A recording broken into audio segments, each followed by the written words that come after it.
Okay, friends, once again, welcome back and very good afternoon to everybody. I hope you all are safe, your family member, your relative, your parents, or friends all are safe, and you are enjoying this new era, this new way of learning. Friends, we are discussing fluid mechanics, and so far we had learned some concept regarding on this chapter. So what we had learned so far, so basically we had learned two particular concept of this chapter. Number one, Pascal's law. तो Pascal's law ने हमको ये सिखाया कि अगर कोई incompressible fluid है like a liquid fluid, वो जनरली इनकम्प्रेसिबल ही होता है लिक्विड फ्लूइड। तो अगर हम ग्रेविटी का इफेक्ट कंसिडर ना करें तो क्या होगा भैया कि every point on the incompressible fluid the pressure is equal. वो हमने एक प्रिज्म के द्वारा एक imaginary prism type of fluid element we had just considered, and from that we had proved that Pascal's law. That was the first concept we had learned. इसका दूसरा meaning ऐसा है पास्कल्स लॉ का कि भाई अगर सारे पॉइंट पे प्रेशर इक्वल है तो इसका मतलब कि कोई एक पॉइंट पे अगर मैं इनकम्प्रेसिबल फ्लूइड पे कोई एक पॉइंट पे अगर प्रेशर का इफेक्ट प्रोड्यूस करता हूं तो उसका इफेक्ट सभी पॉइंट में इक्वली डिस्ट्रीब्यूट हो जाएगा। So in the alternate way, I can say when we apply the pressure on one particular point in the incompressible fluid, then its effect will be distributed all the point equally. So that is the another form of the Pascal's law. एक ये हमने सीखा था। दूसरा ये सीखा था कि अगर कोई फ्री सरफेस का मतलब जो एटमॉस्फेरिक के कांटेक्ट में है, तो फ्री सरफेस से h जितने डेप्थ पे फ्लूइड के फ्री सरफेस से h जितने डेप्थ पे अगर जाते हो तो वहां पे रिजल्टेंट प्रेशर कितना होगा? एब्सोल्यूट प्रेशर कोई बताएगा मुझे? Plus atmospheric pressure Pa plus rho G H, atmospheric pressure plus rho G H. And goes pressure किसको बोलते हैं? Change in pressure. So that is a P minus PA. P minus PA, that is called the gauge pressure, and that is given by only rho GH. Is that clear, friends? यहाँ तक हमने सीखा था। Am I right, friends? Yes sir. Yes. और फिर हमने hydrostatic paradox के बारे में भी सीखा था कि भाई प्रेशर होता है ना, वो जस्ट हाइट के ऊपर डिपेंडेंट होता है, वो शेप या क्रॉस सेक्शन के ऊपर डिपेंड नहीं होता है, वो जस्ट हाइट के ऊपर डिपेंडेंट होता है। That is called the hydrostatic paradox. तो वहां तक हमने सीखा था और कुछ न्यूमेरिकल्स भी हमने डिस्कस किए थे। आज कुछ और काम करेंगे। Friends, Torricelli was the scientist who very firstly measure the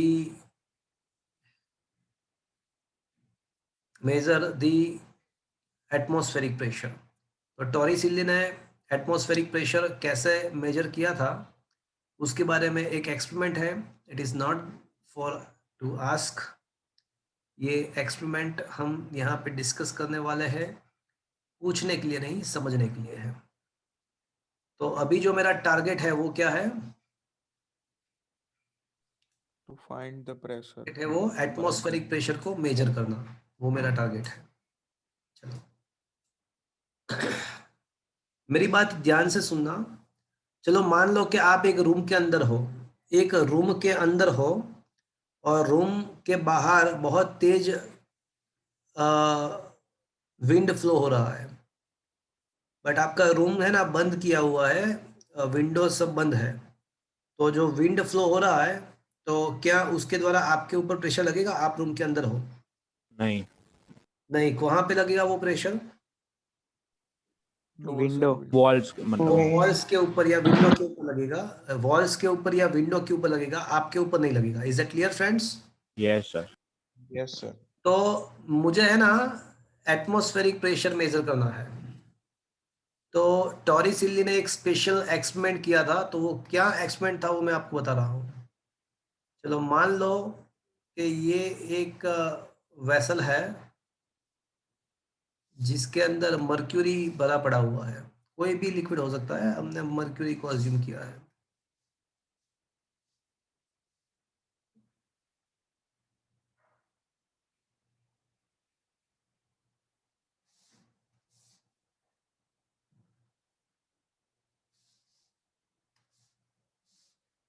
मान लो कि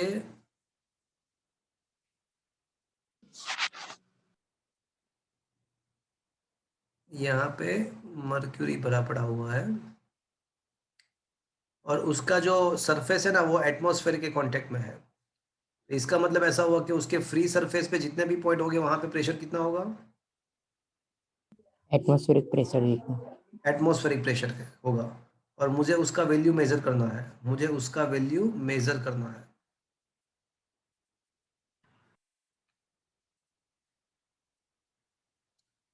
तो मान लो कि मेरे पास एक 1 मीटर का एक ट्यूब है। तो मैं क्या करूंगा, देखो मेरे सामने देखो, मेरे पास एक ये ट्यूब है। तो मैं क्या करूंगा कि ट्यूब के अंदर है ना मर्क्यूरी डाल दूंगा। फिर ऊपर से मैंने मर्क्यूरी डाला है और फिर मैं यहाँ पे थंब के द्वारा ऊपर के साइड को बंद कर दूंगा और उसको ऐसे उल्टा कर दूंगा। और फिर क्या करूंगा कि यहाँ पे जो मेरे पास जो ये जो वेसल पड़ा हुआ है तो उसके ऊपर मैं इसको रख दूंगा। ऐसे देखो मैंने क्या किया, ये जो मेरे पास मर्क्यूरी का जो ट्यूब था मैंने उसको उल्टा किया और फिर मैं ना उसको ऐसे उल्टा करके बंद कर दूंगा। तो क्या होगा, थोड़ा से बंद सर, हाँ बोलो। ऊपर से बंद किया है ना। हाँ नहीं, उल्टा करके मैंने उसको डाल दिया मर्क्यूरी के अंदर। Is it understood? सर एक बार फिर से बताओ ना, मतलब। ये देखो मेरे सामने देखो, ये रहा ट्यूब। तो ट्यूब ऑब्वियसली नीचे से बंद होता है, ऊपर से खुला होता है। तो ट्यूब को मैंने ऊपर है ना मर्क्यूरी डाल के उसको भर दिया ऐसे और फिर ऊपर थंब लगाया, ऊपर से बंद किया और ऐसे उल्टा कर दिया और फिर ऐसे करके मैंने डाल दिया। Is it clear? तो अंदर नहीं चला जाएगा सर? नहीं अंदर नहीं जाएगा। आप एक काम करना, आप घर पे एक्सपेरिमेंट करना, आप घर पे एक्सपेरिमेंट करना तो कुछ ऐसा कुछ होगा, कुछ हाइट तक वो भरा रहेगा, पूरा अंदर नहीं जाएगा। देखना, आपको सिंपल एक्सपेरिमेंट करना है तो आप एक है ना पानी में भी ये एक्सपेरिमेंट कर सकते हो। हाँ सर, वो एयर आ जाती है। हाँ तो ऐसे रहेगा, कुछ रह के यहाँ पे हो जाएगा, ऐसा हो जाएगा। अब यहाँ पे जो मेरे पास जो ट्यूब है ना वहाँ पे यहाँ पे कैलिब्रेशन होता है, मतलब यहाँ पे 1 2 3 सब कुछ लिखा होता है, कितने सेंटीमीटर से है वो पूरा यहाँ पे कैलिब्रेशन किया होता है, लिखा होता है यहाँ पे। अब ये पॉइंट ए है, मान लो कि ये पॉइंट ए है, ये पॉइंट बी है और ये पॉइंट सी है। Can I say point A B and C are on the same height? Yes, sir. Yes sir. और हमने डिस्कस कर लिया था कि अगर सेम हाइट पर होते हैं तो वहां पे प्रेशर भी Same होगा. सेम होगा और वो कितना होगा? Atmosphere. Atmosphere. That is exactly the atmospheric pressure. Am I right friends? Yes sir. तो अगर मैं ये बी पॉइंट पे प्रेशर फाइंड कर दूं तो वो मुझे एटमॉस्फेरिक प्रेशर मिल जाएगा। Yes sir. और वही तो मुझे फाइंड करना है। अब देखो यहाँ पे कितना लगेगा, इस ट्यूब के ऊपर के सरफेस पे, यहाँ पे बाहर की साइड से कितना लगेगा एटमॉस्फेरिक प्रेशर। Atmosphere. बट कोई मुझे बताएगा ये वाला जो पॉइंट है वहां पे प्रेशर कितना होगा, ये वाला पॉइंट पे यहाँ पे प्रेशर कितना होगा? लेफ्ट। जीरो होगा। Atmosphere plus. नहीं, मैंने स्टार्टिंग में ही बोल दिया कि मान लो कि रूम बंद है और बाहर से विंड फ्लो हो रहा है तो जो भी प्रेशर बेयर करेगा वो वॉल बेयर करेगा। अंदर की साइड जो भी है उसके ऊपर कोई प्रेशर नहीं लगेगा। Is it clear? Yes sir. तो यहाँ पे तो कुछ भी नहीं है, यहाँ पे तो कुछ वेपर मोलिक्यूल्स हो गए मर्क्यूरी के कुछ एक आध दो वेपर मोलिक्यूल्स हो गए। तो यहाँ पे कोई प्रेशर नहीं होगा, तो यहाँ पे प्रेशर जीरो आएगा। क्या ये बात आपको समझ में आया? Yes sir. Yes, sir. और मान लो कि ये जो हाइट है ना वो h है, इतना हाइट जो है ना, ये जो कॉलम है उसका हाइट h है। तो फिगर के ऊपर से मुझे बताओ कि बी पॉइंट पे प्रेशर कितना होना चाहिए?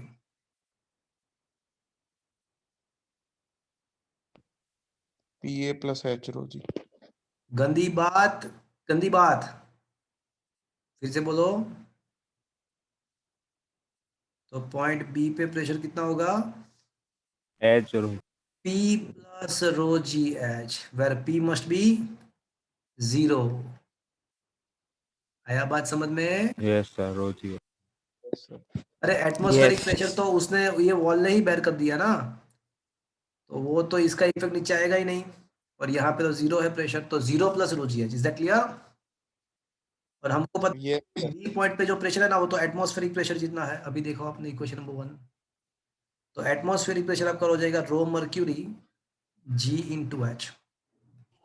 अब ये पता चला टॉरिसिली को एक्सपेरिमेंटली ये पता चला कि ये जो हाइट है ना वो 76 सेंटीमीटर है।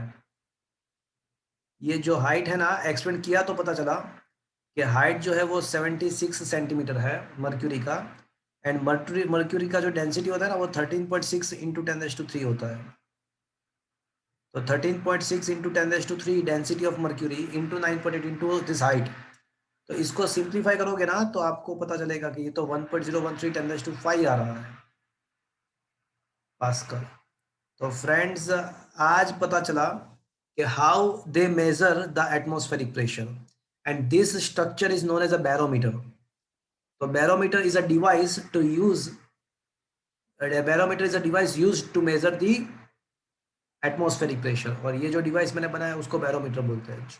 मतलब बैरोमीटर एक सिंपल सा एक उल्टा किया हुआ ट्यूब है कि जिसके द्वारा हाइट मेजर करने से हमको एटमॉस्फेरिक प्रेशर मिल जाएगा। और अब आपको पता चला कि एटमॉस्फेरिक प्रेशर को क्यों हम ऐसा भी बोल सकते हैं 76 centimetre of mercury column, because mercury के 76 सेंटीमीटर के कॉलम के द्वारा ये प्रोड्यूस होता है, इतना होता है। Is it clear? Yes, sir. Sir ये डेंसिटी हमको मतलब याद रख लेनी है अभी? हाँ, मर्क्यूरी का डेंसिटी याद रख दो आप। Okay sir. तो friends now you understood how the Torricelli was able to measure the pressure of atmosphere. Yes, sir. Okay, so that is a simple barometer experiment to measure the pressure of atmosphere. तो क्या लिखा देखो, Italian scientist Evangelista Torricelli devised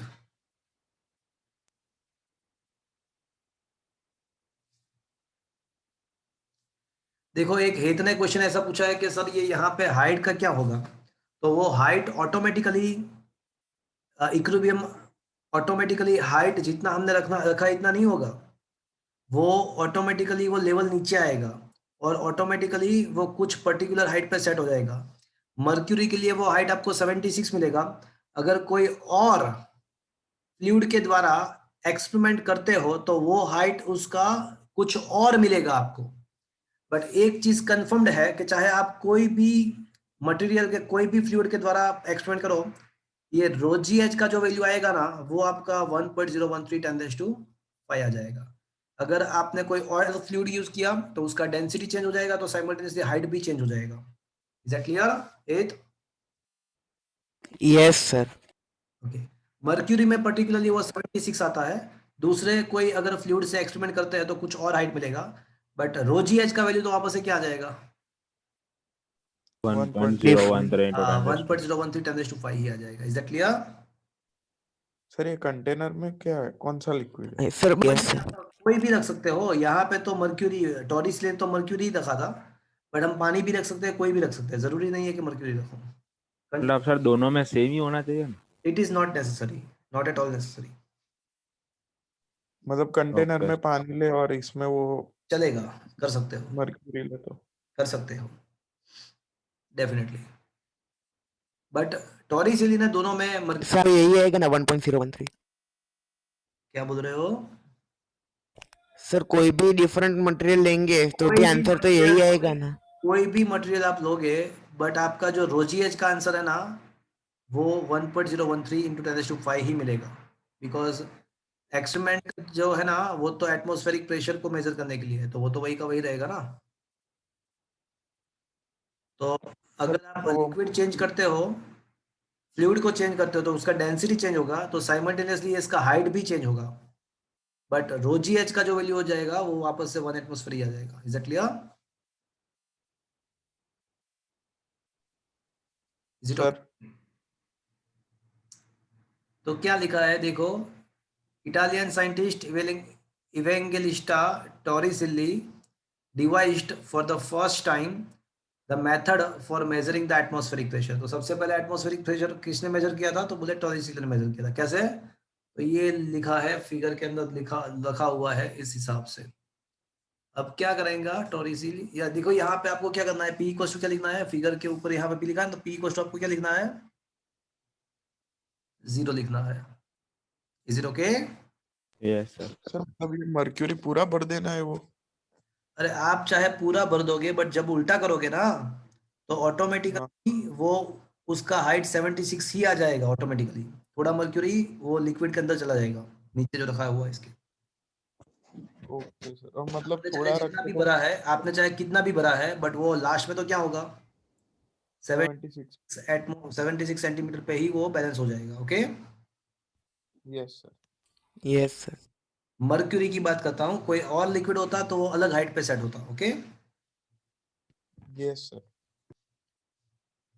अब क्या आ रहा है देखो, a long glass tube of 1 meter closed at one end and filled with the mercury is inverted into a trough of mercury. Thumb is kept on open part of a tube. If the thumb is taken out from the tube, the level of the mercury column slightly decreases. तो पहले भले ही आपने 1 metre तक उसको fill कर दिया था, but automatically वो थोड़ा डिक्रीज होकर क्या कहाँ पे आ जाएगा, 76 centimetre. 76. The space above the mercury column in the tube contains only mercury vapor whose pressure is so small we can neglect it. So in the upper part of this column pressure becomes 0. तो एक बच्चा पूछ रहा था कि sir atmospheric pressure नहीं होगा? नहीं होगा भाई, एटमॉस्फेरिक प्रेशर तो कौन बेयर कर लेगा, वो तो उसकी वॉल। वॉल बेयर कर लेगा। Is that clear? Yes sir. The pressure inside the column at the point A is equals to point B. Point A, B and point C, all the points are on the same length, same height, same level. तो same level पे जितने भी point होते हैं ना, उसके pressure same होते हैं, and that will be the atmospheric pressure because that point B is in the contact with the atmosphere. So pressure at the point A and the pressure at the point B will be equal, and that is the atmospheric pressure. But from the figure, what should be the pressure at the point A? That should be P plus rho mercury GH at the point A, but P is a 0, so this is a rho mercury GH. तो फिर क्या लिखा है देखो, अभी क्या लिखा है, yeah, rho GH. Rho is the density of mercury, H is the height of the mercury column. In this device, the height is found to be 76 centimeter. Now putting all these values, we got the 1.013 10 to 5 Newton per meter square. So this is the way we can measure the atmospheric pressure. Is that clear, friends? Yes sir. Yes, sir. चलो, give the information for the units of the pressure in the torr and bar. तो friends, pressure का जो general unit है ना, वो मैंने first lecture में discuss कर लिया था कि प्रेशर का जो यूनिट है वो वैसे न्यूटन पर मीटर स्क्वायर है, उसको पास्कल भी बोलते हैं। But apart from the pascal, pressure का जो दूसरे यूनिट है वो बार भी है, एटमॉस्फियर भी है, एंड टॉर भी है। तो 1 टॉर इज इक्वल टू, ये आपको याद रखना है, 133 pascal, and 1 bar is equal to 10⁵ pascal. Generally torr जो है ना, वो मेडिसिन में यूज होता है, साइकोलॉजी में भी यूज होता है उसका, फिजियोलॉजी में, साइकोलॉजी नहीं, फिजियोलॉजी में यूज होता है, मेडिकल में भी यूज होता है। Bar and millibar are used in the metrology. तो ये अलग अलग ब्रांचेस में प्रेशर के अलग अलग यूनिट्स यूज होते हैं। हम जनरली न्यूटन पर मीटर स्क्वायर यूज करेंगे और पास्कल यूज करेंगे। ओके, ये प्रेशर के जो यूनिट है उसके बारे में फर्स्ट लेक्चर में डिस्कशन हो गया है। Question number 16, explain that how does the open ended tubed manometer measure the pressure. चलो, एक बहुत ही अच्छा अब एक्सप्लेन करने वाले हैं हम। हमारे घर पे गैस सिलेंडर है, तो वो गैस सिलेंडर का प्रेशर मुझे मेजर करना है। या फिर मान लो कि हमारे घर पे जो अडानी का जो लाइन आता है उसके अंदर कितने प्रेशर से वो गैस आ रहा है वो मुझे मेजर करना है। तो अभी जो मैं सिखा रहा हूँ वो ये है method of measuring pressure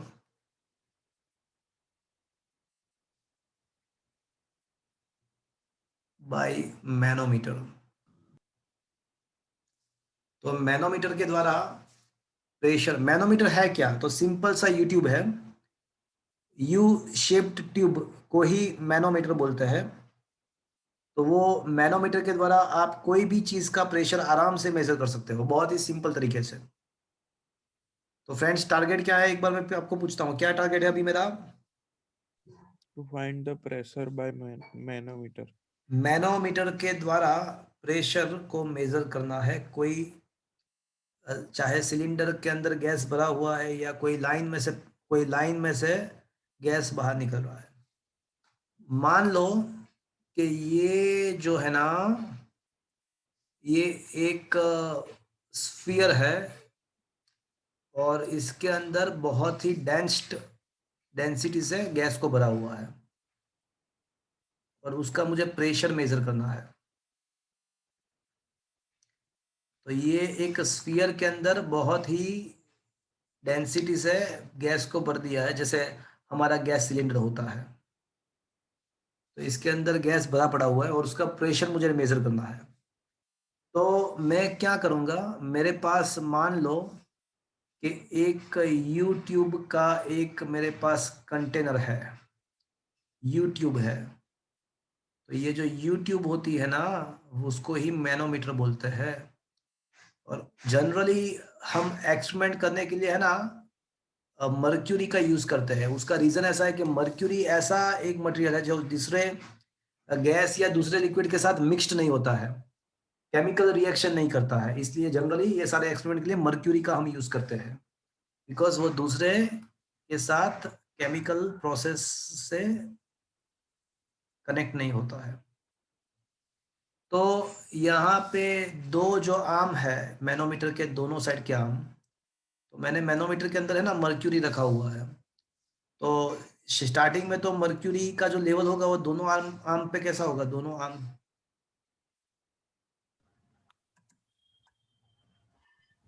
same equal हो, इक्वल Same height. होगा, सेम हाइट, Equal. बिकॉज दोनों है ना एटमॉस्फेरिक के कांटेक्ट में है। तो टू मेक द इक्विलिब्रियम दोनों साइड है ना, दोनों साइड के आर्म्स पे मर्क्यूरी इक्वल हाइट पे होगा। Is that clear? स्टार्टिंग में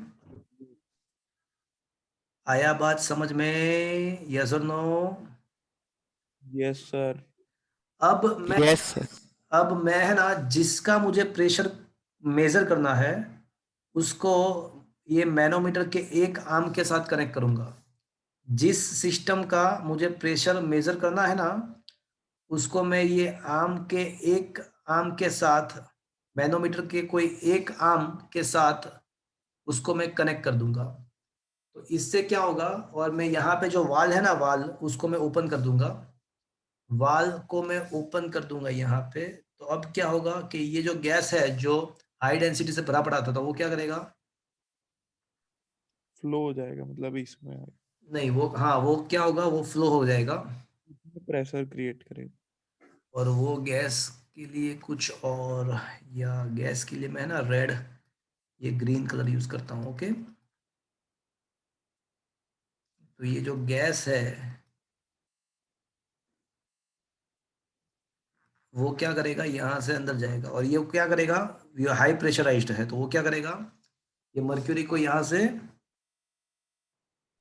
प्रेशर लगाएगा तो इधर प्रेशर से लगाएगा। ऊपर तो वो जाएगा, जो पार्ट है वो लेफ्ट हैंड साइड वाला पार्ट कहाँ क्या करेगा, मर्क्यूरी वहां से ऊपर जाएगा, थोड़ा यहाँ से नीचे जाएगा लेफ्ट हैंड साइड से, और राइट साइड से वो ऊपर ऊपर जाएगा। आएगा। जाएगा। तो मर्क्यूरी का ये वाला जो मर्क्यूरी का जो पार्ट है ना वो नीचे जाएगा, because of the pressure of this sphere, और यहां से मर्क्यूरी का जो पार्ट है ना वो थोड़ा ऊपर जाएगा। मान लो कि ये पॉइंट ए है और यहाँ पे पॉइंट बी है, ऐसा मान लो। और ये मैनोमीटर में सब जगह पे कैलिब्रेशन किया होता है, मतलब सब जगह पे 1 2 3 मतलब उसका लिखा होता है। तो आप क्या कर सकते हो, आप ये डिफरेंस निकाल सकते हो, लिखा ही होता है। आप स्केल के द्वारा ये ए एंड बी को मतलब कनेक्ट कर सकते हो, ए और बी को आप नोट डाउन कर सकते हो। और यहाँ पे ये कितने हाइट डिफरेंस है ये आप एच मेजर कर सकते हो। चलो, कैन आई से pressure at the point A and pressure at the point B are similar because they are kept at the same height. A and B point वो जमीन से ग्राउंड से सिमिलर हाइट पे है, तो वहां पे प्रेशर इक्वलाइज्ड होगा। Yes sir. बट मुझे ये बताओ कि यहाँ पे पॉइंट ए पे कौन प्रेशर प्रोड्यूस कर रहा है? ये गैस सर, गैस। हाँ, जो सिस्टम का जो प्रेशर है वही तो मुझे मेजर करना है, वो सिस्टम का प्रेशर ही तो मुझे मेजर करना है। और सोचो कि बी पे कितना प्रेशर होगा। ये ओपन एंड है, ओपन एंड है, मतलब ये एटमॉस्फेयर एटमॉस्फेरिक के प्लस रो कांटेक्ट जी में है। एच। मुझे बताओ बी पे कितना प्रेशर होगा। Atmospheric pressure plus rho G H. Very good. तो atmospheric pressure plus rho mercury G H. अब ये सिंपल सा एक्सपेरिमेंट है। आप एक्सपेरिमेंटली क्या फाइंड कर सकते हो? एच फाइंड कर सकते हो एक्सपेरिमेंटली। वहां पे मैंने बोला ना कैलिब्रेशन किया होता यस सर। है, सब कुछ लिखा होता है, तो आपको एच मिल जाएगा। मर्क्यूरी का डेंसिटी तो आपको पता ही है, जी भी पता है, और एटमॉस्फेरिक प्रेशर भी पता है, तो आपको क्या मिल जाएगा? आपको ये जो सिस्टम है वो सिस्टम का मिल जाएगा। सिस्टम का प्रेशर। प्रेशर ऑफ तो सिस्टम। ये बाय द यू हैव, तो ये सिस्टम का प्रेशर मेजर करने के लिए आपको जस्ट क्या करना है, जिसका प्रेशर मेजर करना है उसको आपको क्या करना है, मैनोमीटर के एक आर्म के साथ उसको कनेक्ट कर देना है, दैट शीट। बाकी तो सब ऑटोमेटिकली हो जाएगा। और यो एच मेजर कर दो, वैल्यू सब्स्टिट्यूट करो, गेट द आंसर। आया बात समझ में? यस। Yes sir. तो ये कोई भी सिस्टम का प्रेशर मेजर करने का ये सिंपल सा तरीका है। Is that clear? Yes yes. Sir. Generally देखो, यहाँ पे हम कोई भी लिक्विड यूज कर सकते हैं, ऐसा जरूरी नहीं है कि मर्क्यूरी यूज करें। बट मर्क्यूरी यूज करने का 2 3 रीजन है। एक तो वो है ना थोड़ा डेंस्ड है, उसका डेंसिटी ज्यादा है। अदरवाइज सोचो कि ये मर्क्यूरी के बदले कोई और लिक्विड होता तो प्रेशर, अगर लेफ्ट हैंड साइड का प्रेशर ज्यादा होता तो क्या होता, सोचो। अगर लेफ्ट हैंड साइड का प्रेशर बहुत ज्यादा होता तो क्या होता, सोचो कि ये बाहर निकल जाता। हाँ, तो पूरा सिस्टम फ्लॉप हो जाता। समझ में आया आपको? Yes sir. क्योंकि अच्छा रहेगा, बिकॉज उसका प्रेशर ऑलरेडी, उसका खुद का प्रेशर ज्यादा रहता है, तो उसको ज्यादा ऊपर जाने की जरूरत नहीं पड़ेगी। दूसरी बात कि वो है ना दूसरे मटेरियल के साथ केमिकल रिएक्शन नहीं करता है mostly.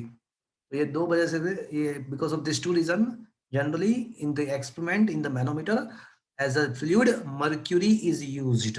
Okay, yes sir. so now we understood how we measure the pressure of this system. Yes sir. तो ये भी Yes, sir. एक्सपेरिमेंट है, ये पूछने के लिए नहीं है, ये जस्ट आपके नॉलेज अंडरस्टैंडिंग के लिए है। तो इस हिसाब से आप ये प्रेशर मेजर कर सकते हो सिस्टम का। Okay, is it understood?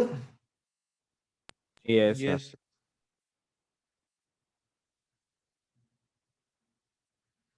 Next question देखो, ये 17th क्वेश्चन मैंने आपको बता दिया कि explain the Pascal's law for the pressure transmission.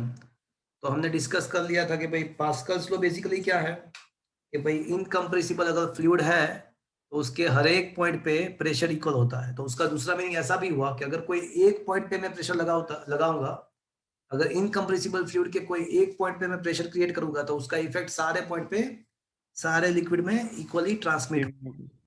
तो that is also known as a Pascal's law for the pressure transmission. तो क्या लिखा है देखो, the pressure in the fluid at the rest is the same at all the points which are at the same height. Hence, a change in pressure applied to any enclosed fluid is transmitted undiminished to every point of the fluid and the walls of the containing vessel. तो अगर कोई एक point पे आप pressure difference या pressure provide करोगे तो उसका इफेक्ट सभी पॉइंट पे इक्वली ट्रांसफर होगा। तो फ्रेंड्स अब ये हम क्यों पढ़े, उसका रीजन क्या है? तो फ्रेंड्स क्वेश्चन नंबर 18 जो है ना, वो आपको as a learn by heart करना है। Question number 18, that is the today's first question that you need to prepare learn by heart. तो सर ये एट द सेम हाइट है तो उसकी हाइट तो अलग अलग नहीं होगी, एक में फ्लूइड में होगा तो फिर क्या बोल रहे हो? सर ये 16 में लिखा है ना, एट द सेम हाइट लिखा है ना। हाँ, मतलब अगर ग्रेविटी के इफेक्ट कंसिडर करते हो, ग्रेविटी की इफेक्ट कंसिडर नहीं करते हो तो सारे पॉइंट पे इक्वल प्रेशर होगा, बट ग्रेविटी के इफेक्ट को कंसिडर करते हो तो सेम हाइट पे ही प्रेशर इक्वल होगा। Okay, yes sir. Practical life में तो ग्रेविटी होती है, तो सेम हाइट पे प्रेशर इक्वल होता है। Okay, yes sir. अब ये पास्कल्स प्रेशर ट्रांसमिशंस लॉ के द्वारा हमको क्या बेनिफिट होता है? तो it is used in the hydraulic lift. अब ये हाइड्रोलिक लिफ्ट क्या है तो मैं आपको बताऊं। फ्रेंड्स चलो मुझे ये बताओ, कोई गैरेज मतलब ये कार गैरेज में गया है कोई? Yes car service Yes. Station में गया है कोई? Yes. मतलब ये Yes. कंपनी के गैरेज में गए हो कभी? Yes sir. क्या होता है कि कार को कोई पर्टिकुलर एरिया पे वहां पे रखते हैं और फिर ऑटोमेटिकली वो पूरा हाइड्रोलिकली वो ऊपर आता है पूरा। देखा कभी आपने सिस्टम? Yes sir. तो नीचे से रिपेयर करने के लिए क्या बोल रहे हो? उससे मतलब वो सर नीचे से रिपेयर अच्छी तरह कर सकते हैं इसलिए। हाँ, तो अब क्या होता है, चलो मुझे ये बताओ कि कोई भी ऑब्जेक्ट को लिफ्ट करना है आपको, कोई भी ऑब्जेक्ट को अगर आपको लिफ्ट करना है तो आपको उसको लिफ्ट करने के लिए कितना फोर्स अप्लाई करना पड़ेगा? उसके उसके वेट weight. ऑब्वियसली उसके वेट जितना फोर्स आपको अप्लाई करना पड़ेगा। जो ये कंपनी इसके जो गैरेज होते हैं ना, तो उसके अंदर आपको दिखता नहीं है, बट वो जमीन के अंदर ये पूरा सिस्टम, फ्लूइड का सिस्टम सेट किया होता है, जो आपको दिखाई नहीं देता है बट होता है। पूरा हाइड्रोलिक सिस्टम ये जमीन के अंदर होता है जो आप देख नहीं सकते हो।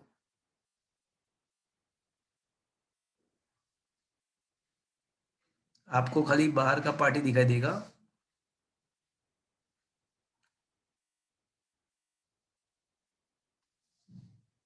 ये पूरा चीज जो है ना वो जमीन के अंदर होता है, जो आपको दिखाई नहीं पड़ता है। आप तो यहाँ पे खड़े होते हो,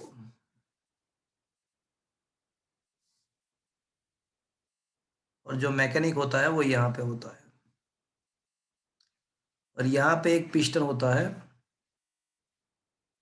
ये पूरा लिक्विड है, यहाँ पे अंदर की साइड पूरा मर्क्यूरी या ऐसा कोई मर्क्यूरी नहीं बट कोई पर्टिकुलर ऑयल होता है, ऑयल भरते हैं वो लोग।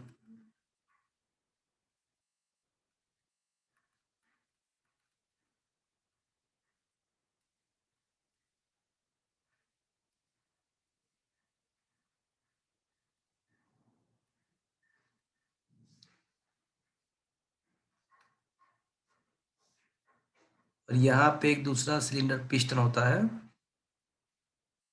ओके,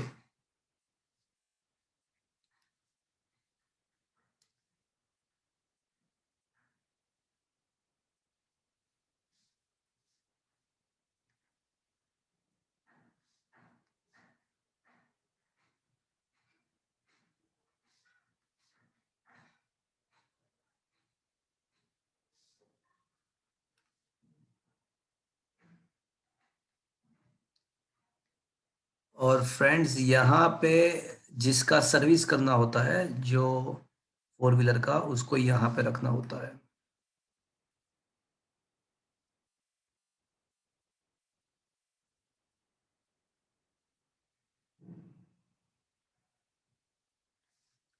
और यहाँ से ये जो मैकेनिक्स होता है, तो फ्रेंड्स आपको पता है कि अगर ये कार को लिफ्ट करना है, ऊपर की साइड लिफ्ट करना है, तो आपको नीचे से कितना फोर्स प्रोवाइड करना पड़ेगा? उस कार के weight जितना. गाड़ी उसके का वेट जितना। अब गाड़ी का माजी। वेट तो बहुत ज्यादा होता है, गाड़ी का वेट तो बहुत ही ज्यादा होता है ना, तो आपको उसको लिफ्ट करने के लिए इतना ज्यादा फोर्स प्रोड्यूस करना पड़ेगा, तो ही वो लिफ्ट होगा। यस और no? Yes. Yes, sir. Friends, you will be surprised by knowing that I am going to give a very small push here. I am going to give a very small force here. Then also यहाँ से जो mechanic है वो बहुत ही कम force लगाएगा, एक switch को press करेगा, जस्ट वो एक स्विच को प्रेस करेगा, यहाँ पे वो स्विच को प्रेस करेगा ना, तो भी वो आराम से ग्रेजुअली ये पूरा सिस्टम ऊपर आ जाएगा। So how is it possible? Because we had applied a very small force, then also the car will be lifted. How is it possible? तो उसका रीजन ये है कि Pascal's pressure transmission law tells us that whatever the pressure you had produced in an incompressible fluid will be transferred indiminishly in every points. तो आपने यहाँ पे मतलब ये 1 पॉइंट उसको मान लो, इसको 2 पॉइंट मान लो, तो whatever the pressure you had created at the point 1, the similar pressure will be transmitted at the point 2 as well, because we had filled these vessels with the incompressible fluid. Is that clear, friends? Yes, sir. तो sir तो हमको point आप one पे मतलब wait क्या कितना बोल, लगाना पड़ेगा? नहीं मैं वही बता, point I will not required to give the force equals to its weight. I can produce the force equals to weight by applying a very small force. वही तो मैं बता रहा हूँ कि हाउ इज इट पॉसिबल, हम छोटा सा फोर्स लगाएंगे तो भी वो कार है ना वो लिफ्ट हो जाएगी। क्यों? वो अब मैं आपको बता रहा हूँ, बट एक चीज कंफर्म्ड है कि आपने जितना प्रेशर प्रोवाइड किया होगा वही प्रेशर वहां पे ट्रांसफर होगा according to Pascal's law. Is Yes, sir. It clear up till Yes, now? sir. Yes. Pressure is equals to क्या होगा, F1 upon A1 is equals to, F2 upon it. F2 upon 8. Suppose produced force here is F2, suppose यहाँ पे जो force generate हो रहा है वो F2 है, तो pressure generated here is equals to F2 by A2। Is it clear? Yes. तो अब Yes. ये F2 जो है ना वो कितना होगा, तो बोले A2 upon A1 into F1 जितना होगा। तो ये क्या है, तो ये प्रोड्यूस्ड फोर्स है,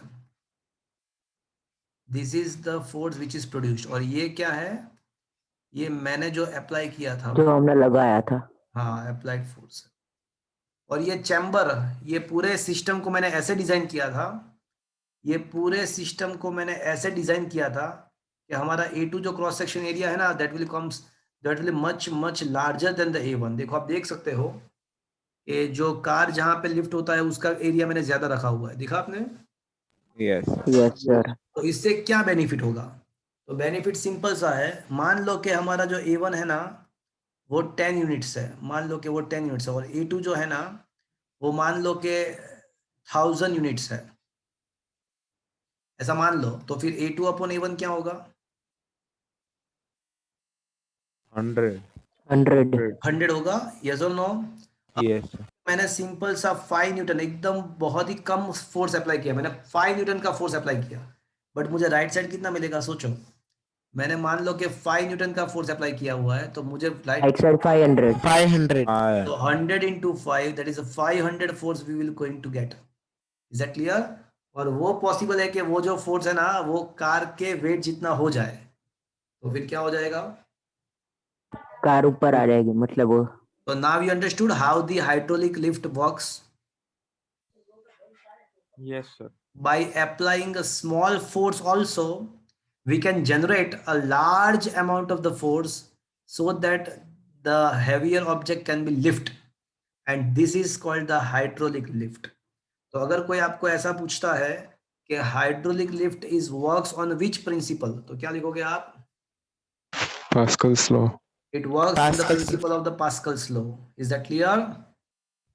सर ये प्रैक्टिकल में कैसा हुआ वो एक बार? अरे वो पूरा तो प्रैक्टिकल करके दिया, अब ये आप गैरेज में जाओ आप और वो जमीन के अंदर क्या है वो ढूंढ लो, तो डेफिनेटली आपको ऐसा दिखाई देगा, ये पूरा सिस्टम मैंने जो बनाया ऐसा ही सिस्टम होता है वहां पे, बट वो सिस्टम आपको इसलिए नहीं दिखाई देता बिकॉज वो पूरा चीज जमीन के अंदर होता है। तो ऐसे ही, Okay. is that clear? Yes, sir.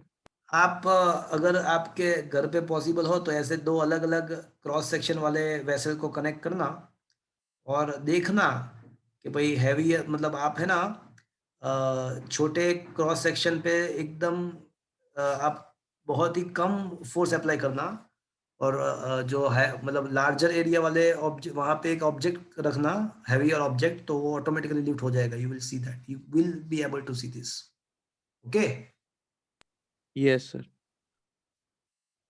तो ये प्रैक्टिकल आपके ऊपर छोड़ता हूँ आप करो तो ट्राई करना ये प्रैक्टिकल करना okay but now you understood how the system works तो ये Yes, sir. हाँ वो ये है कि right the Pascal's pressure distribution law and discuss the principle of hydraulic lift ये रहा वही जो चीज मैंने यहाँ पे ड्रॉ किया था ऐसा ही कुछ यहाँ पे ड्रॉ किया हुआ है और लास्ट में वही चीज है F2 is equals to A2/A1 into F1 अब आपका क्या है कि F1 बहुत कम लगाया हुआ है बट आपको F2 ज्यादा मिलेगा तो बाय दिस डिवाइस कार और truck placed in the platform can be lifted easily देखो उसके ऊपर hence by applying the small force we can get the very large force F2 is that clear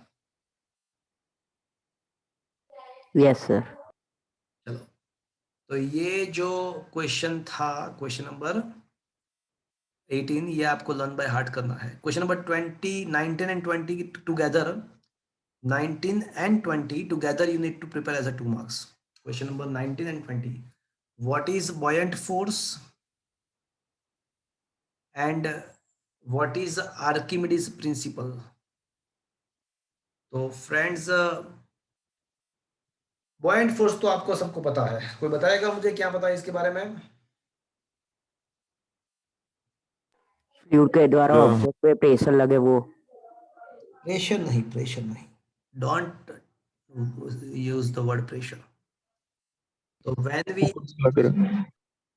when we immerse a object inside the liquid completely or partially but when we immerse the object in the liquid object will experience some upward force due to the fluid so the force experienced by that object due to the fluid in the upward direction is called the buoyant force is that clear friends घर पे भी आप देख सकते हो कि कोई object को अगर पानी के अंदर डालते हो तो ऊपर की साइड उसको फोर्स मिलता है तो that is called the buoyancy that is this phenomenon is known as the buoyancy and the force produced here is called the buoyant force is that clear Yes, sir.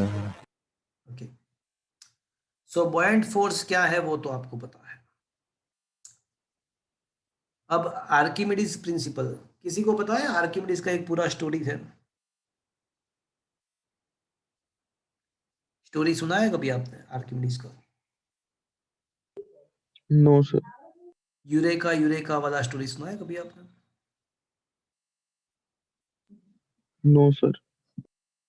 तो story में क्या था कि बहुत साल पहले की बात है प्रोबेबली ग्रीस के अंदर ये था कि भाई ग्रीस के अंदर एक किंग था तो किंग ने क्या बनाया एक मुकुट बनाया क्राउन बनाया अब उसने मुकुट तो बना दिया बट किसी ने उसको ऐसा बताया कि भाई ये प्योर गोल्ड का नहीं है यहाँ पे जिसने भी ये बनाया है उसने कुछ चीटिंग किया हुआ है यस सर सुनिए सुना हुआ है ना तो क्या है कि भाई किसी ने यहाँ पे उसको बताया कि भाई ये प्योर गोल्ड का नहीं है कुछ यहाँ पे एलॉयस यहाँ पे डाले हुए हैं तो अब ये जो किंग था उसको ऐसा पता करना था कि भाई ये वाकई में प्योर गोल्ड का है या उसमें कोई मिक्स किया हुआ है कुछ तो वो जो रीजियन था तो वहाँ पे एक बहुत ही फेमस पर्सन जिसको मतलब जो वहाँ का बहुत ही फेमस था जो लोग उसको मानते थे कि भाई ये उसका दिमाग बहुत अच्छा है तो वो आर्किमिडीज था तो क्या किया किंग ने आर्किमिडीज को बुलाया और बोला कि भाई तू ये जो मुकुट है उसके अंदर क्या कोई मिक्सिंग है कि नहीं है या प्योर गोल्ड का है वो फाइंड कर ले बट उसको तोड़ना नहीं है या उसको मेल्ट नहीं करना है कुछ भी करना नहीं है उसको बट तो भी ये फाइंड करना है कि भाई क्या ये वाकई में प्योर गोल्ड का है कि नहीं है अगर तू ऐसा 3 दिन के अंदर नहीं कर पाएगा तो तेरे को मार दिया जाएगा, एसेसिन कर दिया जाएगा तेरे को, यू विल बी एसेसिनेटेड। तो अब वो आर्किमिडीज तो घबराया, बोले ये तो राजा है, ये तो मार डालेगा। तो वो जहां पे जाता था वहां पे मुगट को साथ में ले जाता था। तो ये वो जमाने की बात है कि जहाँ पे लोगों के घर पे मतलब ये वॉशरूम बाथरूम नहीं थे, लोग नहाने के लिए बहुत दूर जाते थे, नदी के अंदर जाके नहाते थे। तो आर्किमिडीज भी क्या किया उसने भी, ये वो तो मुगट को साथ में रखना पड़ेगा, बिकॉज उसको सोचना था कि भाई इसके अंदर कैसे मैं पता करूँ कि क्या है। तो वो क्या किया उसने, वो नदी के अंदर मुगट के साथ पड़ा, तो मुगट फ्लोट होने लगा। तो उसने नाते नाते कुछ सोच लिया, और नाते नाते ही कुछ रूल्स बना दिया, कुछ लॉ बना दिया, और उसको पता चल गया कि मुगट के अंदर वाकई में गोल्ड है कि नहीं है। तो नाते नाते उसको पता चल गया कि उसको ये पता चल गया कि वाकई में ये किसका बना हुआ है। और उसको लगा कि अब मैं बच जाऊंगा, मेरा जो ये जान पे क्वेश्चन आया था ना वो निकल गया। तो उसको पता नहीं चला कि वो कहाँ पे था, वो बाहर निकल के यूरेका यूरेका, यूरेका मतलब ग्रीक वर्ड है, तो यूरेका मतलब मैंने ढूंढ लिया। तो वो ऐसे ही निकल गया बाहर और दौड़ने लगा, यूरेका मुगट को लेके यूरेका यूरेका बोल के दौड़ने लगा पूरे बाजार में, वो ऐसे ही नेकेड यूरेका यूरेका बोल के मुगट को लेके निकल गया। तो ये पूरा स्टोरी था। अब वो कैसे डिटरमाइन किया उसने, उसके लिए दो न्यूमेरिकल ओल्ड सिलेबस में आता था, तो मैं थोड़ा बता दूं उसके लिए कि भाई ये जो फ्लोट होता है ना, तो उसका मुगट का कितना पार्ट जो फ्लोट होता है उसके द्वारा मुगट का डेंसिटी मेजर हो सकता है। और मुगट के डेंसिटी के मेजरमेंट से पता चल जाएगा कि अगर वो डेंसिटी गोल्ड का डेंसिटी के इक्वल हो जाए तो इसका मतलब क्या हुआ, तो पूरा गोल्ड का बना हुआ। गोल्ड का है। बट अगर उसमें कुछ वेरिएशन आता है, वो डेंसिटी मुगट का अगर फाइंड करते हैं और कुछ अलग आता है, तो उसका मतलब कि वो मिक्सिंग किया हुआ कुछ। मिक्सिंग किया होता है। तो वो डेंसिटी कैसे पता करना है उसके लिए न्यूमेरिकल है, जेडब्ल्यू में डिस्कस करेंगे हम, कुछ ऐसे क्वेश्चंस है। बट वो चीज़ अब इम्पोर्टेंट नहीं है, बट वो नाते नाते उसने कुछ जो लॉ बनाया, वो that is Archimedes principal, Archimedes law. तो उसने बॉयंट फोर्स कितना होता है फ्लूइड के द्वारा, ये ऑब्जेक्ट के ऊपर कितना बॉयंट फोर्स लगता है, उसका जो स्टेटमेंट बनाया, that is called Archimedes principal. और आई थिंक शायद आपको ये भी पता है कि वो क्या है। तो buoyant force exerted by the fluid on the object is equal to the weight of the displaced liquid by that object। जब आप ऑब्जेक्ट को पानी के अंदर या कोई लिक्विड के अंदर डालते हो, तो उसका जितना पार्ट ऑब्जेक्ट के अंदर जाएगा उतना लिक्विड डिस्प्लेस हो जाएगा। तो वो जो लिक्विड डिस्प्लेस होता है उसका वेट जितना ही बॉयंट फोर्स लगेगा। Is that clear friends? Repeat करोगे आप एक बार, वो मेरा नेट हाँ चला गया स्टोरी के बाद। हाँ, तो वो बॉयंट फोर्स कितना होता है उसके लिए आर्किमिडीज ने एक स्टेटमेंट निकाला, that is called Archimedes law. तो बॉयंट फोर्स कितना होता है तो मैं आपको बता रहा हूं, सुनो। When any solid object is immersed in the liquid completely or partially, then it will experiences the buoyant force, and this buoyant force is equal to the weight of displaced liquid by that object। Weight of displaced liquid, इसका मतलब क्या हुआ कि अगर कोई solid object को अगर आप पानी के अंदर डालते हो, तो पानी का कुछ पार्ट, जितना ऑब्जेक्ट नीचे जाएगा अंदर जाएगा उतना लिक्विड डिस्प्लेस होगा। तो वो जो लिक्विड डिस्प्लेस हो रहा है उसका अगर वेट फाइंड कर ले, तो वही जो है वही आपका बॉयंट फोर्स हो जाएगा। Is that clear? Yes sir. तो ये जो बॉयंट, एंड दूसरी बात, और ये जो बॉयंट फोर्स होता है ना वो कहाँ पे लगता है, तो बोले अपर डायरेक्शन में लगेगा। बट कौन से पॉइंट पे, तो जो लिक्विड डिस्प्लेस हो रहा है उसके सेंटर ऑफ मास पे अपर डायरेक्शन में लगेगा। बॉयंट फोर्स जो लगेगा वो लिक्विड जो डिस्प्लेस हो रहा है उसके सेंटर ऑफ ग्रेविटी के पॉइंट पे लगेगा और अपर डायरेक्शन में लगेगा।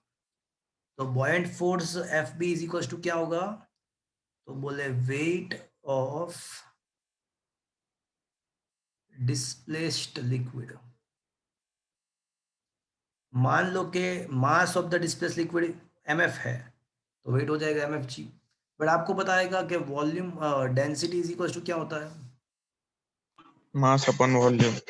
या तो density is equal to mass upon volume. तो अगर मास फाइंड करना है तो क्या करना पड़ेगा? Density into volume. तो ये आपका बॉयंट फोर्स हो जाएगा density of a fluid volume into G. But volume किसका लेने का है आपको? Displace liquid. डिस्प्लेस। और कितना लिक्विड डिस्प्लेस होगा? तो जितना पार्ट ऑब्जेक्ट का अंदर जाएगा उतना ही वॉल्यूम का लिक्विड डिस्प्लेस होगा। तो I can say where V is equals to, though it should be a volume of a displaced liquid, but I can also say it is a volume of object. volume of object inside the liquid, volume of a part of object inside a liquid. Is that clear, friends? Yes, sir. So this is what is the buoyant force, and this is what is the Archimedes principle. So देखो question number 19 and 20 together can be asked as a 2 marks. What is buoyant force and discuss the Archimedes principle. तो फटाफट देख लेते हैं. The buoyant force comes from the pressure exerted on the object by the fluid. This phenomenon is known as a buoyancy. The force is exerted on the center of mass of the displaced fluid in the upward direction. When a body is partially or completely immersed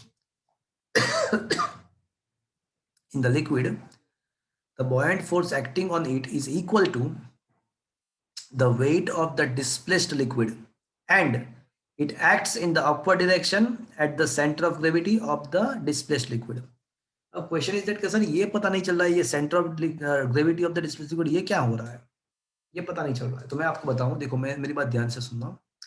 एक example मैं आपको देता हूं तो आपको exactly पता चल जाएगा कि इसका मतलब क्या है. JEE नीट में ये काम आएगा आपको. मान लो कि ये कोई वेसल है,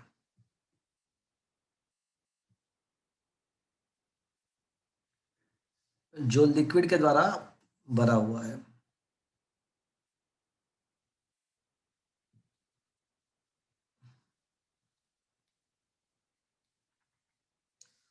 और मैंने है ना एक रोड है उसको अंदर डाला है तो वो नीचे टच होके इक्विलिब्रियम में है.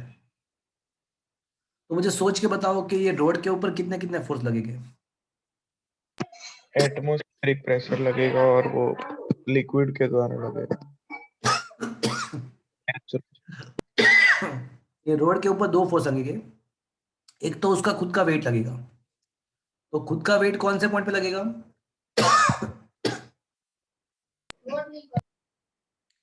वो खुद के सेंटर ऑफ मास पे लगेगा, मतलब यहां पे कहीं पे. तो जो वेट लगेगा वो तो यहां पे लगेगा. Is that clear? Yes sir. But buoyant force कहां पे लगेगा पता है आपको? तो जो लिक्विड डिस्प्लेस हो रहा है उसके सेंटर ऑफ मास पे लगेगा.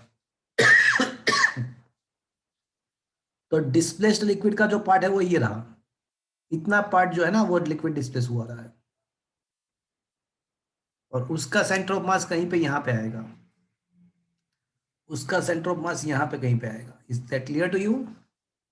वो वेसल का मतलब सर उसका सेंटर ऑफ मास जितना ही हो गया ना मतलब। वेसल की तो बात ही नहीं है ना. वेसल की तो बात ही नहीं है. वेसल को क्यों दिख रहे हो आप? जो वेट लगेगा वो रोड के खुद के सेंटर पे लगेगा. तो वो मैंने लगाया. और बॉयंट फोर्स कहां पे लगता है? वो डिस्प्लेस्ड लिक्विड जो है, जो डिस्प्लेसमेंट हो गया लिक्विड का, उसके सेंटर पे लगेगा. तो डिस्प्लेसमेंट कितना हुआ? तो इतना पार्ट डिस्प्लेसमेंट हुआ. देखो तो, यस सर। देखो इतना पार्ट डिस्प्लेस हो रहा है. देखा आपने? Yes sir. और उसका सेंटर यहाँ पे कहीं पे मिलेगा. Is that clear? Yes sir. तो बॉयंट फोर्स वहां पे लगेगा. तो अभी आपको पता चला ये बॉयंट फोर्स में ये वर्ड क्यों इंपॉर्टेंट है. It is acting up in the upward direction at which point? At the center of gravity of displaced liquid. Is that clear? Yes, yes sir. Sir. ये JEE नीट के अंदर इस type के question है कि जिसका ये यहाँ पे उसका रोटेशनल मोशन इफेक्ट, ये रोटेशनल इक्विलिब्रियम में है, तो इसके बेस पे ये एंगल डिसाइड करना है। ऐसा एक क्वेश्चन JEE में पूछा हुआ था। तो ये एंगल डिसाइड करने के लिए ये कहाँ पे लगेगा वो ध्यान में रख के सॉल्व करना होता है पूरा। Is it understood? Yes, sir. तो फ्रेंड्स अब आई थिंक आपको ये कंप्लीटली क्लियर हो गया होगा कि इसका मतलब क्या है। Okay Yes, sir. Friends 21 question is also the third 2 mark का क्वेश्चन और 3 मार्क का question that you need to prepare. Law of flotation मतलब कोई ऑब्जेक्ट फ्लोट कब करेगा, कोई ऑब्जेक्ट पानी या कोई भी लिक्विड के ऊपर फ्लोट कब करेगा, उसका लॉ है लॉ ऑफ फ्लोटेशन। तो जब आप कोई ऑब्जेक्ट को कंप्लीटली लिक्विड के अंदर डाल देते हो तो 3 चीज पॉसिबल है। जब कोई ऑब्जेक्ट को आप पानी के अंदर कंप्लीटली डाल देते हो तो 3 चीज पॉसिबल है। कोई बताएगा मुझे कौन कौन से 3 चीज पॉसिबल है? देखो एक चीज तो कंफर्म्ड है कि कोई ऑब्जेक्ट को अगर हम लिक्विड के अंदर डालते हैं, मान लो कि ये वेसल भरा पड़ा है, ये वेसल है, और मैं ना कोई ऑब्जेक्ट को अंदर डाल देता हूँ, तो उसके ऊपर 2 फोर्सेस प्रोड्यूस हो गए। दो फोर्सेस हो गए। कौन कौन से 2 फोर्स हो गए? बुयंट उसका फोर्स और weight उसका नीचे वेट। होगा और का buoyant वेट force. होगा, एक तो खुद का वेट लगेगा वो नीचे की तरफ लगेगा, और दूसरा जो होगा ना वो बॉयंट फोर्स होगा, वो ऊपर की तरफ होगा। तो यहाँ पे 3 चीज पॉसिबल है। तो वेट तो आपको पता है कि भाई we row ji, row object, और एक बॉयंट फोर्स यहाँ पे वी रो फ्लूइड इनटू जी होगा। वॉल्यूम में मैंने पूरा कंसीडर किया, क्यों? Because the object is completely inside the liquid, so the volume of the displaced liquid is equals to the volume of the whole object. तो दोनों साइड वॉल्यूम तो same ही आएगा, बट यहाँ पे 3 चीज पॉसिबल है। नंबर 1, केस 1, अगर आपका बॉयंट फोर्स, अगर आपका वेट बॉयंट फोर्स से ज्यादा है तो क्या होगा? वेट ज्यादा है बॉयंट फोर्स से तो क्या होगा? नीचे displace होगा. तो तो जो ऑब्जेक्ट है वो सिंक करेगा, वो नीचे चला जाएगा। Is that clear friends? Yes, sir. हाँ, कोई एग्जाम्पल है आपके ध्यान में? तो 1 रुपीज कॉइन अगर डालते हो पानी के अंदर तो वो सिंक करेगा, सिंक हो जाएगा। Is that clear? Yes, sir. Number 2, अगर आपका weight and buoyant force same है तो क्या होगा? ऊपर float. ना ऊपर नहीं आएगा, बीच में float. नीचे भी नहीं जाएगा, वो जहां पे वहां पे ही रहेगा। मतलब वो स्टेशनरी हाँ, वो इक्विलिब्रियम में रहेगा, पानी के अंदर होने के द्वारा बावजूद वो पानी के अंदर इक्विलिब्रियम में रहेगा। है कोई एग्जांपल ऐसा कि कोई ऑब्जेक्ट को पानी के अंदर डाल दिया है तो भी वो वहां पे इक्विलिब्रियम में है? ऐसा कोई एग्जांपल है आपके पास? Salt particle. No, submarine. Submarine is the example of this kind of situation. Submarine में इसी प्रिंसिपल पे काम करता है कि सबमरीन को ऐसे डिजाइन किया जाता है कि सबमरीन का जो वेट होता है और उसके ऊपर जो बॉयंट फोर्स लगता है वो सेम हो जाता है। तो फिर क्या होता है कि सबमरीन उसी पेस पे इक्विलिब्रियम में रह सकती है। एग्जैक्टली।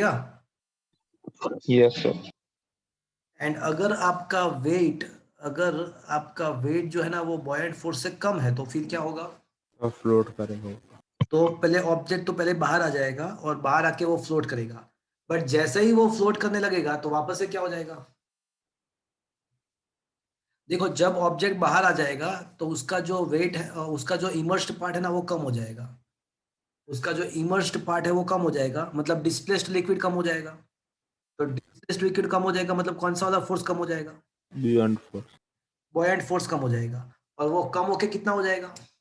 buoyant force नहीं, वो बॉयंट फोर्स कम हो जाएगा पहले से, बट वो उसके बाद कितना हो जाएगा कम होके? पहले तो वो बॉयंट फोर्स कम था, पहले वो बॉयंट फोर्स वेट से ज्यादा था, बट जैसे ही ऑब्जेक्ट बाहर आ जाएगा तो उसका थोड़ा पार्ट बाहर आ गया, इसका मतलब कि जो डिस्प्लेस्ड लिक्विड है ना वो कम हो जाएगा। इक्वल हो जाएगा इक्वल हो जाए। तो वो बाहर निकल के वापस से क्या हो जाएगा? जो नया बॉयंट फोर्स आएगा कम होने के बाद वो एग्जैक्टली वेट जितना हो जाएगा। And because of that thing the object can float on the surface. Is that clear, friends? Yes, sir. So अब मैं ऐसा कह सकता हूं कि ऑब्जेक्ट जब फ्लोट करता है तब उसका वेट एंड उसके द्वारा जो पार्शियल इमर्स्ड पार्ट के द्वारा जो लिक्विड डिस्पेच हो रहा है उसका वेट सेम होगा. Yes sir. देखो बॉयंट फोर्स क्या है वैसे, it is the weight of displaced liquid. But यहाँ पे जब ऑब्जेक्ट फ्लोट कर रहा है तो उसका पूरा पार्ट अंदर की साइड नहीं है, पार्शियल पार्ट ही अंदर की साइड है. तो अभी बॉयंट फोर्स कितना होगा, तो बोले displaced liquid due to the partial part of the object. Is that clear? Yes, sir. तो अभी मैं ऐसा कह सकता हूं कि जब ऑब्जेक्ट फ्लोट कर रहा है तब ऑब्जेक्ट का वेट एंड उसके पार्शियल पार्ट के द्वारा जो लिक्विड डिस्प्लेस्ड हो रहा है उसका वेट सेम हो जाएगा. And vice versa I can say if the weight of the object and weight of the displaced liquid of the due to the partial part of the object becomes equalized, then object can be float on the surface of the liquid. Is that clear? Yes, sir. And that is called the law of flotation. This is called the law of flotation. Is that clear, friends? Yes, sir. Yes, sir. तो friends ये law of flotation and ये जो 3 case थे, पहले तो ये बताया कि भाई when the weight of the body is equals to the weight of the liquid displaced by the part of the body immersed in the body floats, then the body floats on the surface of the liquid. This is called the law of the flotation. Is that clear, friends? When the weight Yes, sir. is equal to the weight of the liquid displaced by the part of the body immersed in it, then body, यहाँ पे then नहीं आएगा, then आएगा, then body floats on the surface of the liquid. This statement is known as a law of flotation. फिर बताया गया है कि 2 टाइप के फोर्स लगते हैं, फिर 3 केस समझाया है, उसके एग्जाम्पल भी दिए हैं. तो फ्रेंड्स यहाँ पे हमारा जो फ्लूइड स्टैटिक्स का जो पार्ट था वो खत्म हुआ. फ्लूइड स्टैटिक्स जो है ना वो यहाँ पे खत्म हो रहा है. अब जो पार्ट स्टार्ट हो रहा है वो फ्लूइड डायनेमिक्स है. अब फ्लूइड के फ्लो के बारे में डिस्कस करने वाले हैं हम. That is a fluid dynamics. तो before starting the dynamics let us discuss 1 or 2 more numericals regarding on the statics. ये डायनेमिक्स हम नेक्स्ट लेक्चर से स्टार्ट करेंगे, थर्सडे के लेक्चर से. आज हम स्टैटिक में आगे बढ़ेंगे, कुछ और न्यूमेरिकल्स हम डिस्कस करेंगे. स्टैटिक्स यहाँ पे खत्म हो रहा है आपका, डायनेमिक्स स्टार्ट करेंगे. बट थोड़ा लेंथी चैप्टर है ये, कुछ न्यूमेरिकल्स डिस्कस करेंगे. थोड़ा नहीं, बहुत लेंथी चैप्टर है. Let's start. I think I discuss question number 1, 2 and 3. Am I right, friends? Yes, Yes, sir. sir. Yes, sir. Homework discussed. Okay. So let's discuss the question number 4.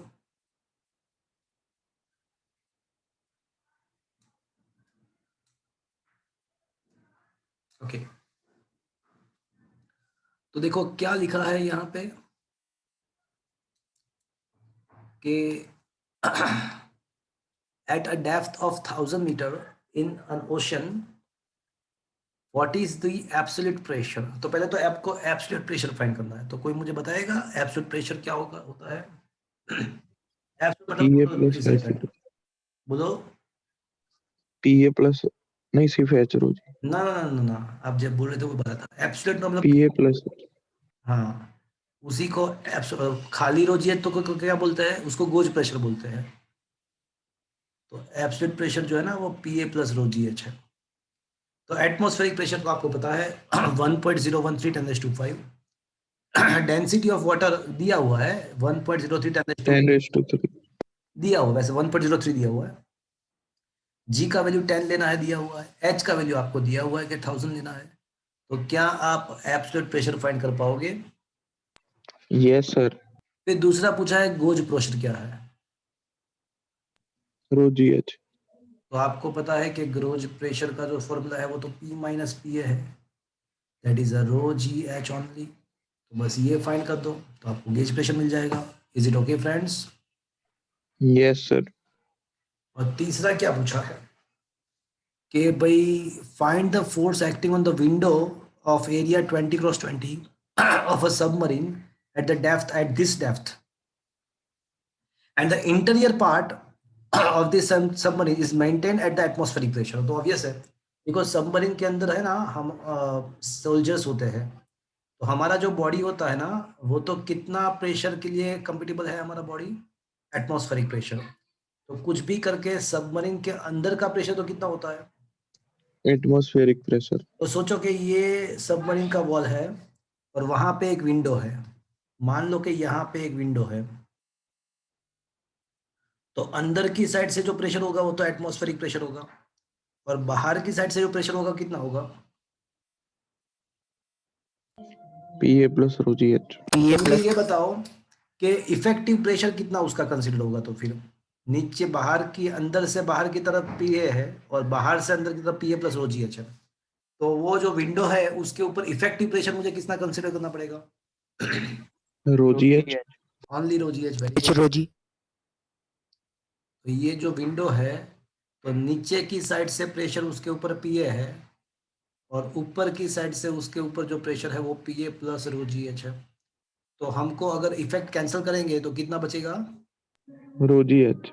H rho आपको G. पता, हाँ आपको पता है कि pressure is equal to force upon area, तो force is equal to pressure into area, but which pressure should be responsible to produce the force, Rho GH into A. ρGH into ρGH only into A। तो friends ये रो का value 1.03 10⁻³ G10, H का value 1000 है, area 20x20 centimetre का square मतलब 10⁻⁻4 metre square, तो ये 10⁻³ 10⁻⁴ 10⁻⁻4 cancel, तो 2 2 जा 4 4 1.03 इंटू 4 4.12 हो जाएगा, 10⁻³ 1 to 10⁻5 बचेगा न्यूटन में, आंसर आपका आएगा। So this much force must be produced on the window of the submarine. Is that clear, friends? Yes, sir. आया बात समझ में? Yes, sir. देख लेते हैं क्या आंसर आ रहा है। Yes, Yes, sir. 1 to 10⁻5 आ रहा है। Is that clear?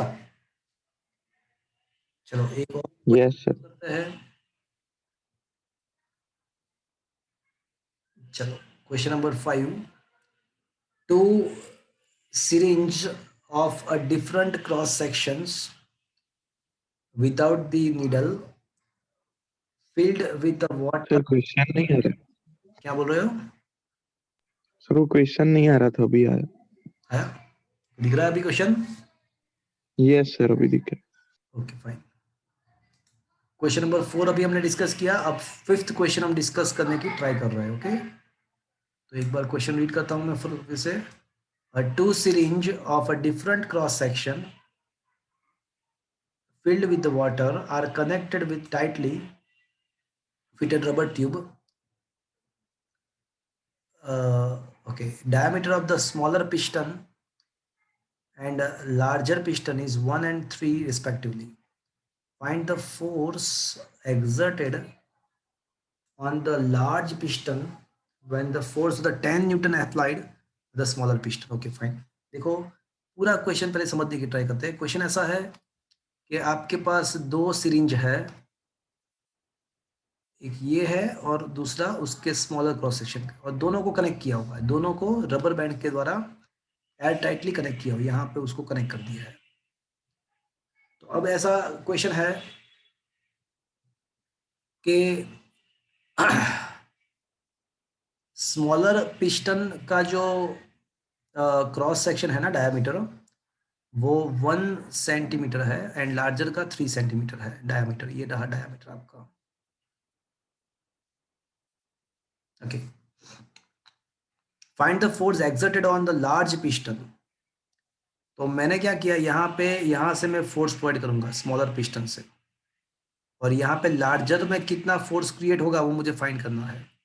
तो पहले तो हमको बताया कि according to the Pascal's pressure distribution law, whatever the pressure you will produced at the smaller piston will be similar pressure is exerted will be in the larger transmitted in the larger piston as well. Is that clear? Yes, sir. So can I say F1 by A1 is equals to F2 by A2? yes sir. Yes, sir. F2 if you want to find the F2 तो F2 is equals to आपको हो जाएगा A2 by A2 by A1 A1 upon into F1. F1. तो F2 A2 आपका हो जाएगा पाई R2 square upon pi R1 square into F1, right? अब आपका जो R1 है ना वो 0.5 सेंटीमीटर, इसका हाफ हो जाएगा, डायमीटर का हाफ रेडियस होता है, और आपका जो R2 है ना वो 3 सेंटीमीटर का हाफ मतलब 1.5 सेंटीमीटर है। Is that clear? मीटर में करना पड़ेगा ना सर? क्या बोल रहे हो? मीटर में करना पड़ेगा ना? जरूरत नहीं है, पूछो क्यों? सब सेंटीमीटर में इसलिए। नहीं, रेशियो है नहीं। ना, रेशियो के फॉर्म में है तो वो कैंसिल, हाँ, सेंटीमीटर सेंटीमीटर। रेशियो के फॉर्म में है तो कैंसिल हो जाएगा। Is that clear? Otherwise we have to do. Yes sir. Form में तो वो कैंसिल हो जाएगा। और फोर्स मैंने प्रोवाइड किया था 10 न्यूटन, तो 10 न्यूटन फोर्स मैंने प्रोवाइड किया था, और ये 1.5 डिवाइड बाई 0.5 मतलब 3 रहेगा, 5 3 का स्क्वायर 9, 9 इंटू 10, तो ये आपका फोर्स लार्जर क्रॉस सेक्शन में कितना फोर्स क्रिएट होगा? 90 न्यूटन। चलो ये आंसर मिल गया। Is that clear? Yes sir.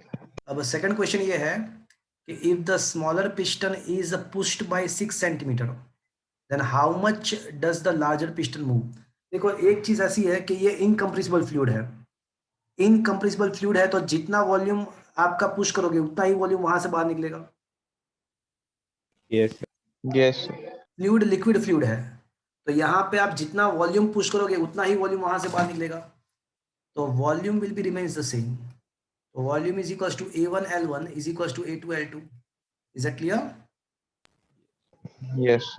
तो pi R square L1 is equals to pi R2 square into L2 होगा।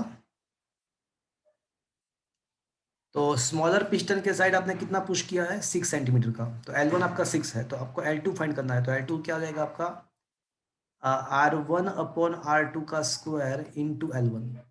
अब R1 0.5 है, 0.5 अपॉन 1.5, तो अब ये 1/3 का स्क्वायर 1/9 इंटू द 6, तो 6/9 2/3 0.67 सेंटीमीटर, 2/3 का होता है 0.67, तो दूसरा क्वेश्चन का आंसर आएगा 0.67 सेंटीमीटर में। तो ये आंसर आना चाहिए। देखो आ गया, आ रहा है, देखो। Is that clear friends? Yes sir. पहले का आंसर 90 आएगा, दूसरे का 0.67 आएगा। आया बात समझ में? Yes sir. तो क्वेश्चन समझ में आया फ्रेंड्स? अभी यस सर। 6 जो है ना वो उसी ट्रैक पे है, हाइड्रोलिक लिफ्ट के ट्रैक पे ही है क्वेश्चन नंबर 6। तो ये मैं आपको होमवर्क में दे रहा हूँ। Is it given to the homework? देखो सेम टू सेम ट्रैक पे है। yes sir. Question number 6 Yes, sir. Just try करना, अगर उसमें कोई दिक्कत है तो मैं उसको करा दूंगा, but just try this question out, okay? तो ये यस सर। क्वेश्चन मैं आपको ट्राई करने के लिए बोलता हूँ। आज का मेरा जो सेशन है वो मैं यहाँ पे खत्म कर रहा हूँ। वापस से थर्सडे को मिलेंगे इसी टाइम पे, इसी शेड्यूल पे, जो शेड्यूल है हमारा उसके हिसाब से। तो आज का सेशन यहाँ पे फ्रेंड्स खत्म कर रहे हैं। Thank you.